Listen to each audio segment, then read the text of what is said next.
This computer. All right.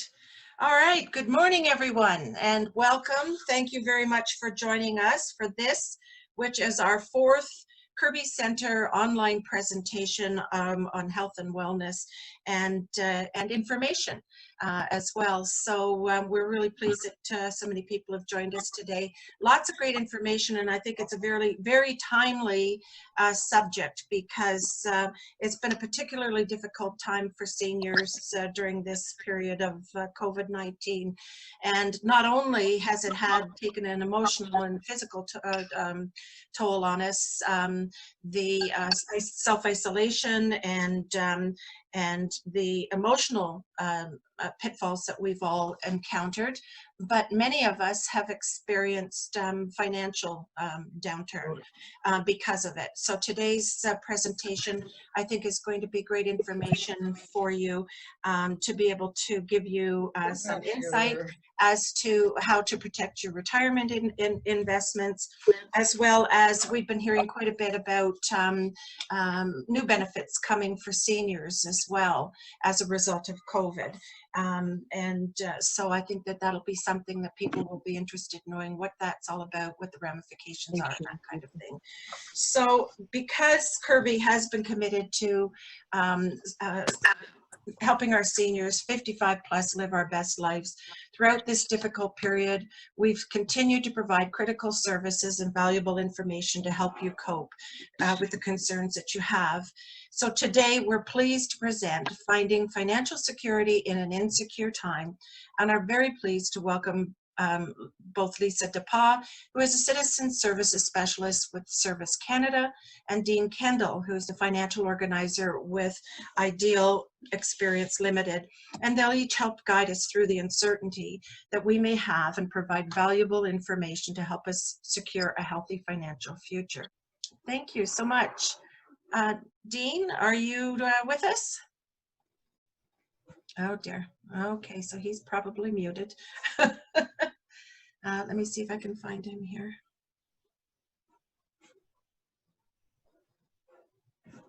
See, that's good. I'm glad I'm not the only one that stumbled over. Okay, there's Dean there. Ask him to unmute. I do not know why it is not allowing me to unmute everybody. Yeah. Oh, that's Daniel. Okay. Oh, there's Dean. There's Dean. Can you hear us, Dean? I can. Yes, I can. Oh, good. Well, we're having a little fun today with technology, so I appreciate. I'm not seeing your face here yet, but I wanted to make sure that we introduce everyone and let them know a little bit about you.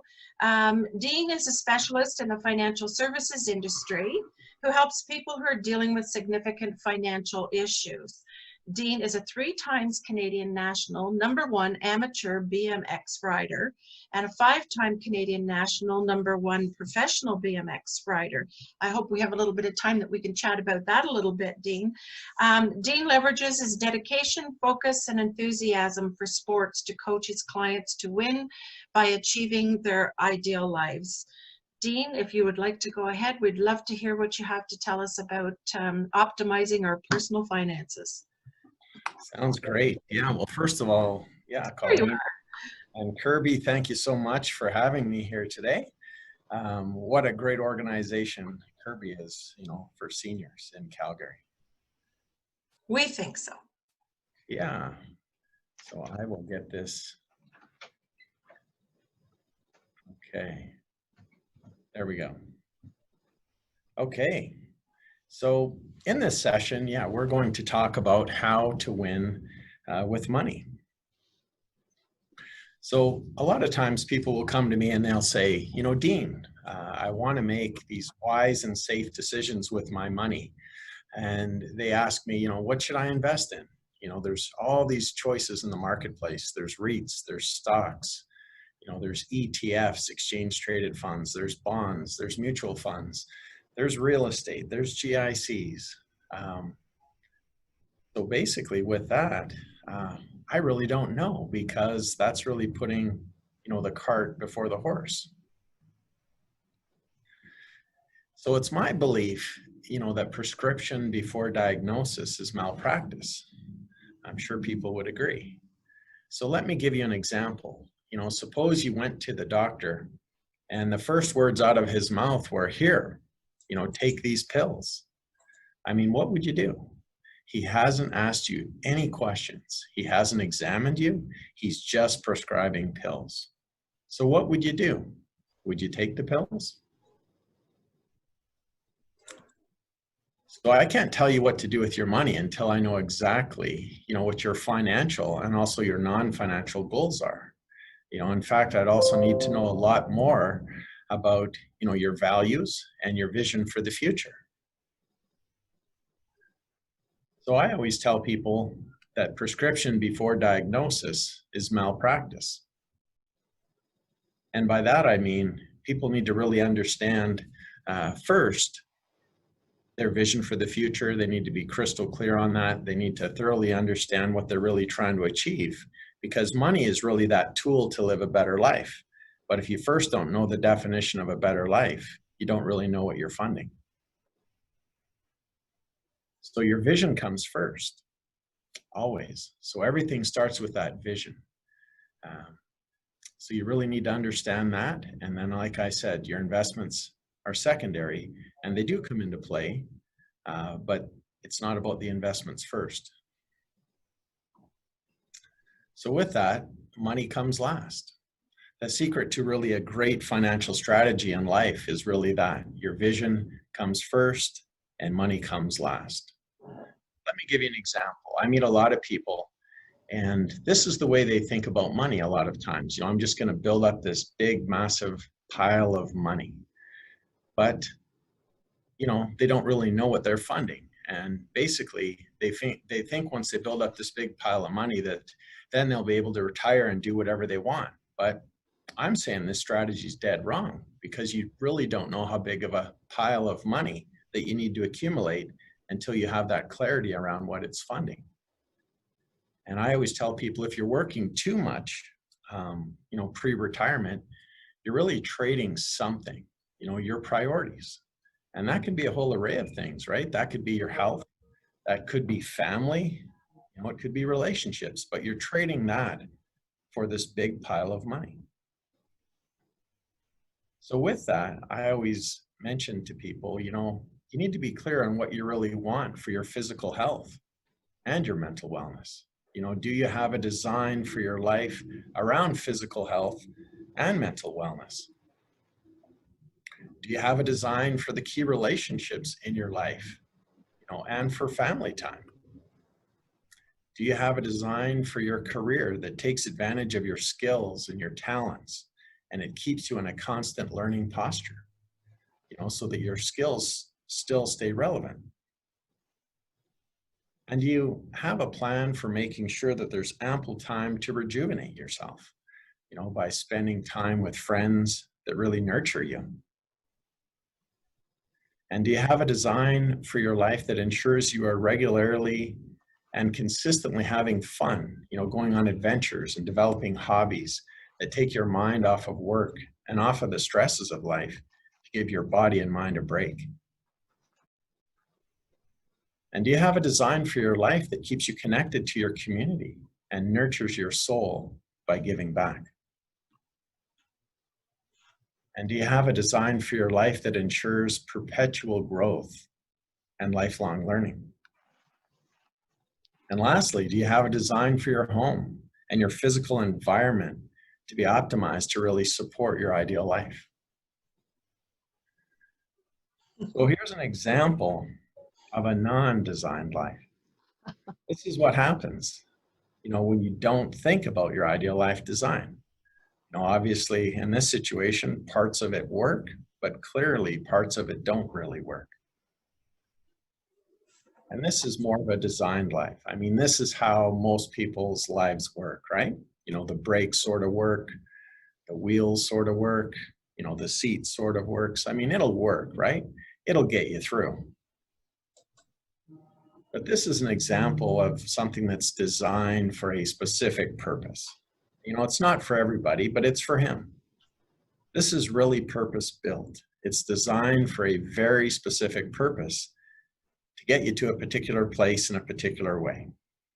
So which one of these do you feel is most efficient, for downhill riding?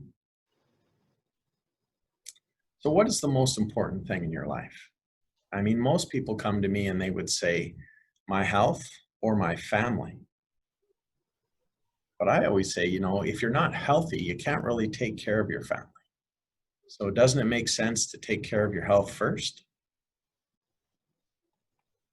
And then what is the second most important thing in your life? When do you really worry about your health? Well, it's usually when you're sick, right? Or when do you worry about your family? Well, it's when something happens. So this is the reason why my company is called Ideal Life Experience, because to me, it all starts and comes down to the actual design. So are you living your life according to your priorities? Are you taking the time to really be fulfilled in all of these areas? People come to me and they say all the time, Dean, I don't want to invest in anything that is risky. But they don't understand that there are many kinds of risk. What they're usually talking about is principal risk, really the chance of losing your money. But that is usually not the primary risk. There's 12 kinds of risk out there that I want to show you. So one of the saddest moments in my practice was the story from a widow. She was married to a very successful, a 65-year-old business individual, but he was a workaholic. He did not know when to stop. He really had no idea what number was needed to fund their ideal life. There was no clear vision or clarity around their values or their goals.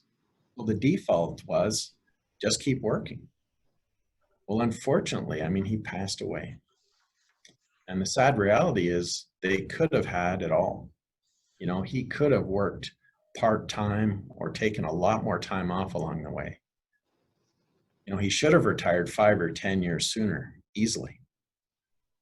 And had they known what she came to know after that, reality of that was that, he focused on some of the things that he would have had more time, I guess, to focus on a lot more things that were truly important, like philanthropic, charity, travel. These were some of the things they talked about as a couple, right? But when he passed away, he ended up with too much money. He just didn't know when to stop. So the real problem with that is he really never took the time to sit down with his wife and really co-create what I call that ideal life vision for the future. They weren't clear on what that even looked like. So people often come to me and I feel sometimes they're maybe stuck in an old paradigm. They're 65, retired, and they feel like there's nothing they can really do. It's their time has passed and whatever they have. But I say, geez, a lot of people still have 20, 30, 40 years. Life expectancy is a lot longer than it used to be. Well, there's lots that you can do. I just say, don't make this mistake. Money comes last. The vision comes first. Get clear on that. So with the types of risk, the one that we're talking about with this gentleman, unfortunately, is we call it overworking risk, right? Working far too much and really missing out on life. And that's really detrimental, to your health as well. So working your whole life and dying, you never get what you wanted because you were on the getting a bigger pile of money strategy and not on the ideal life strategy. So there are many types of risk. And like I said before, you can't just look at one, because when you fear one, you get blindsided by others. So here's some of the other risks I wanted to share with you. Loss of principal is one that comes up a lot, actually losing your money, and that's fair. The other one is inflation. So if your investments aren't outperforming the inflation rate, you're really not making any headway. So that's another risk. Another one is taxation. CRA obviously is there, and you pay a certain amount of tax. Market risk is, the risk of ups and downs, maybe the stock market if you have some stocks or equity type investments. Credit risk can relate to bonds. If you have a bond type portfolio, how secure they are, how safe they are. And there's also economic risk, just what's going on in the actual economy here in Canada and globally. Diversification risk, you always hear about, you know, don't put all your eggs in one basket, so be massively diversified to lower your risk. And concentration risk, we see a lot of that, unfortunately, in Calgary being quite oil and gas related, that sometimes people have too much money in one particular sector or area of the economy. And fortunately, well, that can have negative consequences. Currency is another one. Transparency is a big one. It's just, what are the internal costs and fees and charges that you're actually paying for different investments? Because that's kind of a silent enemy that can erode, you know, some of your purchasing power and the amount of money that you actually have at the end of the day to sustain yourself. And the last one is really no strategy to achieve your goals, you know, on the most optimized path.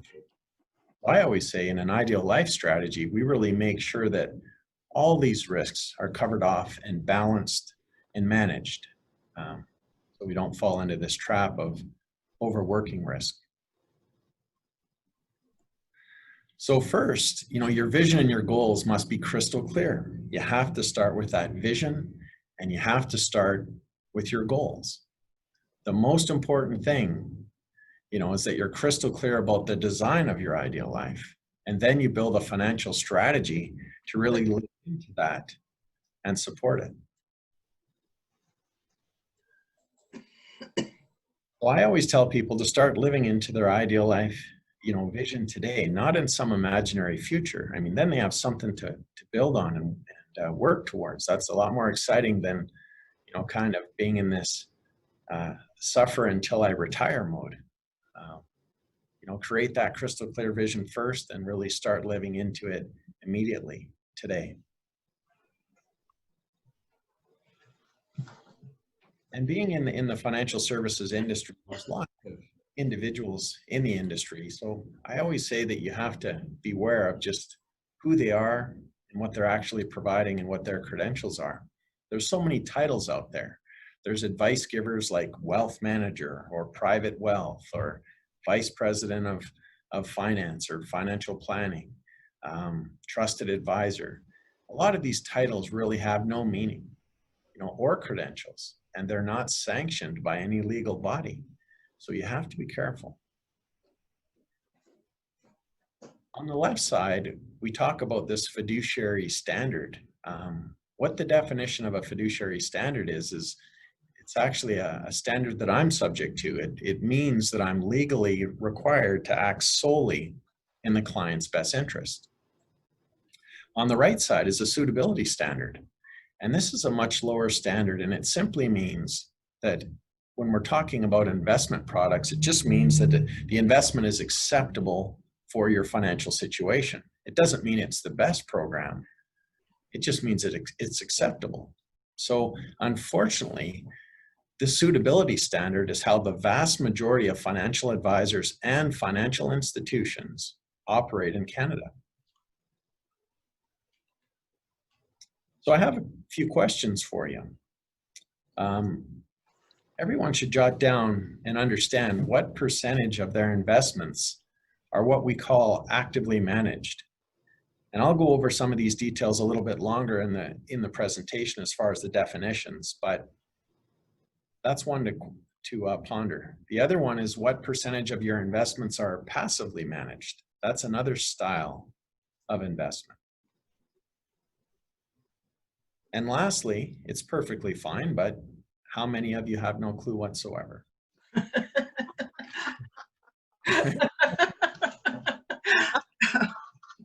So there's no right answer.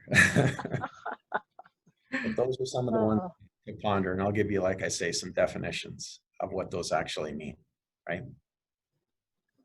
Active investing is humans actually making decisions on what to buy and what to sell, and their goal is really to attempt to beat the market, you know, to outperform the market. That's kind of their value proposition, right? But the result of this active investing style is basically a lot of added fees and lower returns. So the other approach that's available to everyone in Canada that's not well known is called passive investing. And this is another style of investing, and no humans are involved in this decision, right? It's computers that really buy and hold a basket of stocks or bonds. And again, the portfolio can be completely designed for your risk tolerance, whatever your goals are, but they just attempt to match the market. So there's a lot of information on this that has been produced, and one of the pieces is this Nobel Prize winner, Eugene Fama, but he did a study and he basically proved that this active management style, the first one we talked about, is never good. So he's provided empirical evidence that passive investing beats active investing, period. So he won a Nobel Prize for actually proving this. So it's a good resource to actually understand that. He's not in the financial services industry. He just took on all the data and all the information and basically said, everyone keeps debating this, but let's just put it to bed one way or the other. And so the bottom line is, when people say, when is the best time to choose active investing? His answer is never. So here's another professional, David Svensson. He manages Yale's University Endowment. And the reason why I'm showing you this is because this is one of the largest endowments, and his results is just there. I mean, I show this basically to give you some indication that he is a proponent of passive investing, and he's averaged at 13.9% average annual yield over 20 years. And that's one of the best track records really on the planet. And again, solely he specializes in passive investing, nothing active.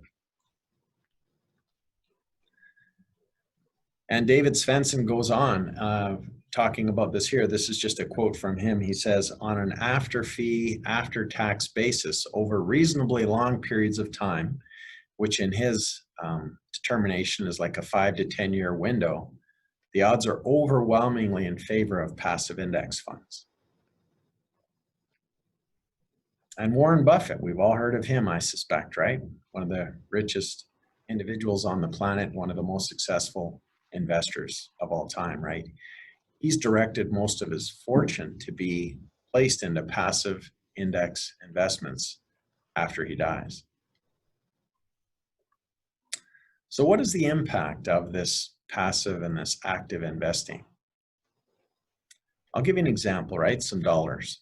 So again, depending on the situation, you can obviously take a, make this 100,000 or 1,000,000 or any number, but this simple example here is on 1,000,000 just for simple math. But active investing typically charges around a 1% fee to the client. So that's a $10,000 fee every year that comes out of your account. So versus passive investing is generally around 0.25% or less. Again, on an annual basis, but that's $2,500 a year. So right there, that's a savings in this example of $7,500 per year. It's pretty massive. Again, it's only a 0.75% difference between the two, but that equates to $7,500 in hard-earned, money, right? But if you invested that $7,500 at 6% over 30 years, that would mean an extra $592,936 to you. So it's a massive, I call this a bill, a kind of a silent bill that's happening in the financial services industry that most advisors just don't talk about.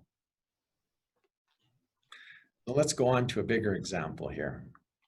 This is a $3 million portfolio. So again, the math on 1% of active investing is $30,000 a year versus passive investing is $7,500 a year. The difference between the two is $22,500 a year. Invested at 6% hypothetically over 30 years is a whopping an extra, $1,778,809. Again, back to the consumer, to you, versus some of these ivory towers.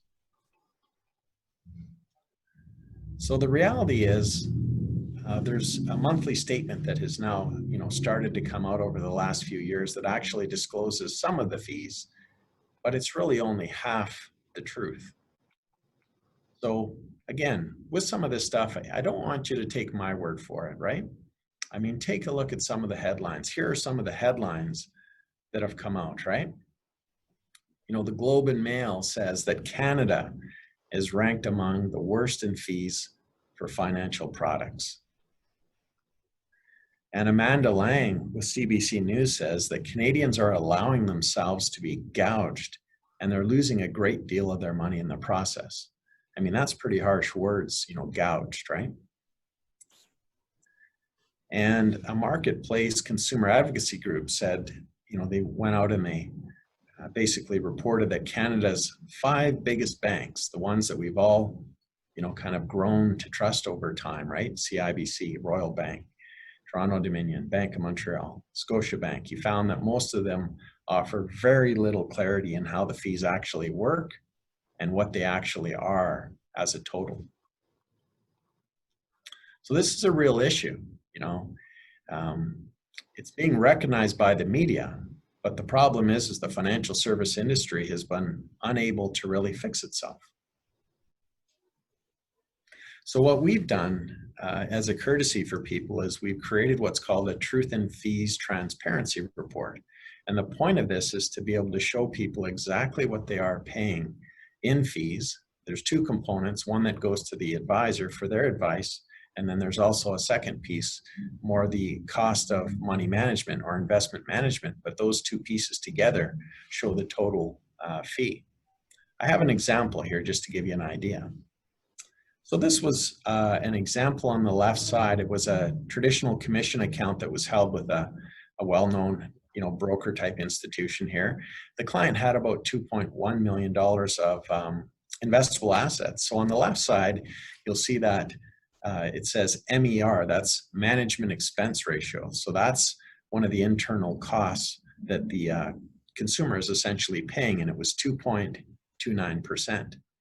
They were also being charged what's called a TER, a trading expense ratio. So each time they trade different investments, buy and sell different investments, the client is also charged, in this example, 0.1%.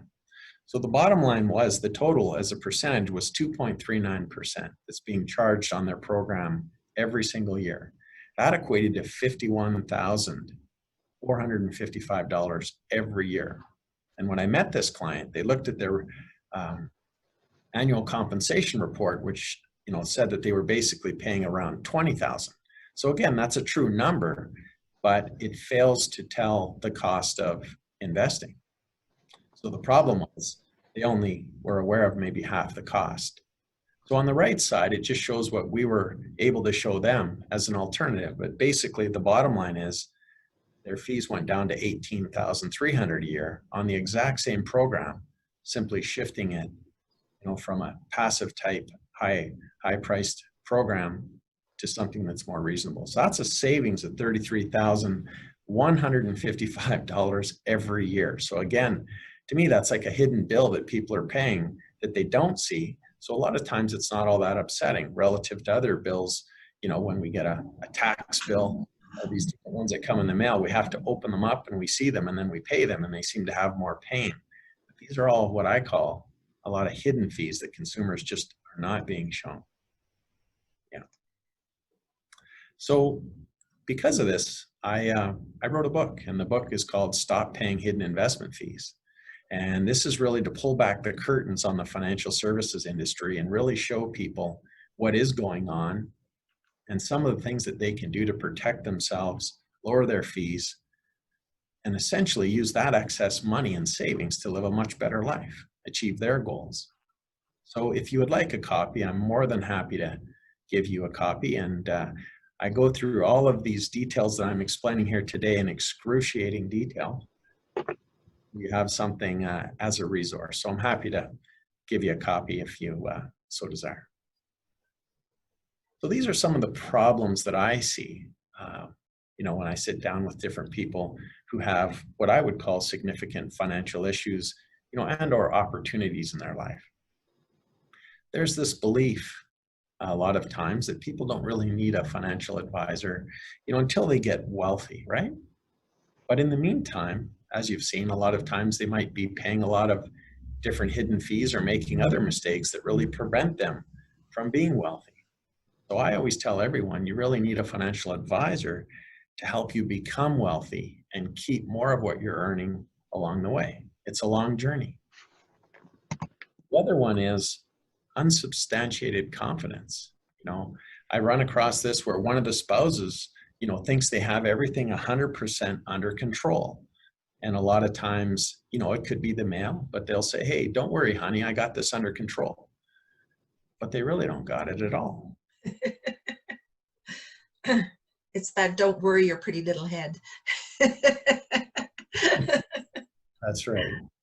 Yeah. And then the other one is financial spouse, not involving the other spouse, right, in decisions, which really can lead to issues or resentment, if things don't go as planned. So in my view, it's either a partnership, or it's not, and a partnership should really be people coming together and really discussing everything. Finances included, visions, values, goals, right? The other one that we found a lot in Calgary here is the over concentration in one particular sector or area of the world, right? So oil and gas, is obviously close to us here. And, I've had a gentleman come into my office before and, he believed in his company and I wasn't, disrespecting his company at any stretch. But what happened was you get so attached to these things because maybe you work there or you're involved in that industry. And as a result, you don't diversify. So the stock went in half, they cut the dividend, eventually the dividend went to zero. And, he's unfortunately in big trouble now, right? And kind of asking, what should I do now? Well, that's a tough conversation to have, after the fact, right? The other one is sometimes people are too conservative. So maybe not outpacing the inflation rate or the taxation rate. So they're really not making any headway overall. And they could also be too aggressive, which is what most people, when they think of losing their principal, is usually too aggressive, having too much maybe in the stock market. And that doesn't serve them well either, really, the risk of losing all their money, right? Or a good portion of it. And COVID is an example of that. A massive decrease in the markets. But one I see a lot of is just really not testing the impact of people's investment strategy on their ability to live their ideal life. They just really don't know, what number they should have and what's sustainable to continue to live and have an income stream, that they really desire to have. So the big questions that I see, a lot of people will ask me, Dean, do I have enough money? And we get this kind of around the pre-retirement, but also sometimes in retirement. Do we have enough to keep paying the bills and living our goals and traveling and with philanthropic things and charitable things or whatever their desires are? Almost over, probably left 3 I'll months. also say a lot of times, what is the right number? Well, again, that's very situational, right? Everybody's situation is different. Really, what is their ideal life? What does it look like? What are they doing? Only once that's clear can that right number really be determined. And how much do I need to retire? And again, a tough question to answer without really knowing the circumstances. To the earlier presentation, there's all these benefits, right? There's Canada Pension Plan, there's old age security, there could be company pension plans, there could be RIFs, there could be LIFs, there's TFSAs, there's all these different accounts. So how that money comes out is instrumental to really answer some of these questions. And how much do I need to achieve our goals? So again, that's very situational because goals can be, very complex or very simple. And this is a big one in today's world too, with CRA, there's tax at the end of the day and tax of the money coming out, but what is the best way to draw down or monetize all these different assets that I've accumulated, over my lifetime? Some people have businesses, some people don't. Some people receive inheritances. There's all sorts of combinations, but how do I actually monetize it and take this money out and pay the least amount to CRA? When can I retire?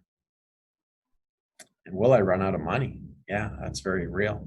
And, that's a life expectancy question and so forth. But you want to build in different buffers, and have a plan or a strategy that can really answer these questions. And then also, how should I be invested when I retire? I mean, a lot of times people accumulate these big baskets of dollars, but what is the rate of return that they really need to sustain themselves, from that 65 years, if that's the traditional retirement time, again, it could be 20, 30, 40 years based on life expectancy. So that's a long window that people really need to stay, invested properly to outpace inflation and taxation. And how much can I safely spend? That's a big one. Sometimes people ask me, how much they can spend. But again, it all comes back to their vision and their goals and what they really want out of life. So let me leave you with a question. Is your financial house really in order? I tell people that they really need what's called a brick financial house. And there's a strategy behind that and all the different pieces that it covers so that you're mitigating all these various risks and unknowns, as we go through life. So I call it an integrated, aligned, overarching strategy. And this is really a living document because that's exactly how life goes. Life changes all the time. It's something that you just can't snap a picture. I mean, COVID is the classic example. No one would have ever predicted, the craziness that's happened, right? And but what do you do to course correct that is the question. And an integrated, overarching strategy really, builds in those buffers and those scenarios so that you know what to do going forward. I always say everyone has a lot of tactics, but you really need a strategy. So it's not about random acts. It's about having, a prioritized step-by-step written plan of action on what you need to do to move forward, regardless of what's happening in the markets, the economy, or the world. In my experience, it's almost every 3 years there's a blow up in the world. It just has a different headline. And the other thing is, are you on track or are you off track to your goals? Well, if that isn't updated on a regular basis, you don't really know. With COVID being a negative situation, maybe a person was off track for a while, maybe they're back on track, but wouldn't it be nice to know, and on what your buffer is so that you don't have to worry or have sleepless nights. And course corrections is exactly that, right? That's really needed in many situations where situations change, the market does what it does, outside forces, there's always things that you can control, and then there's things that you cannot. So our advice would always be to focus on what you can control. And again, living into that ideal life vision, right?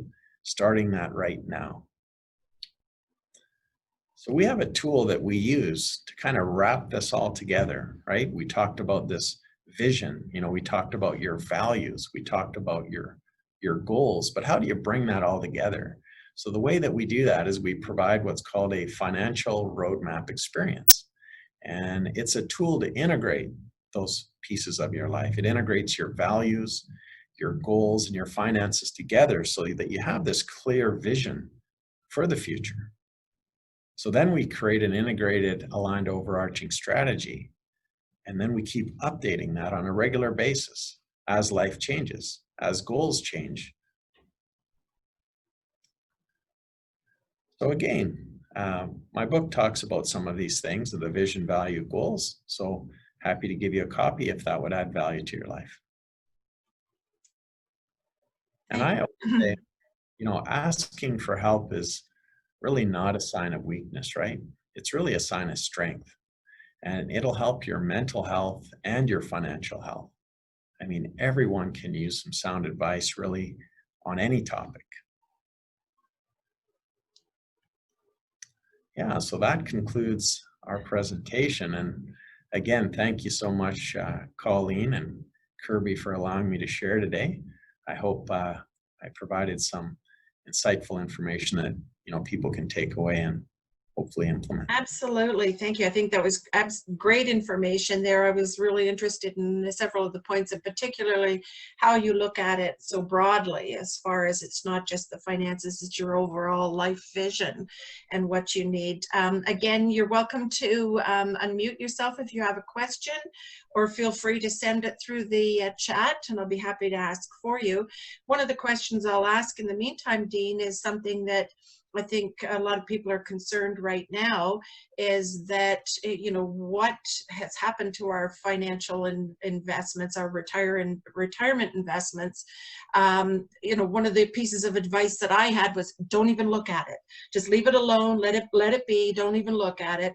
I don't know whether that's good advice or not. You know, what advice would you give to those that have seemingly have lost quite a bit of their investment income, and how do you, as you say, course corrections to rectify it?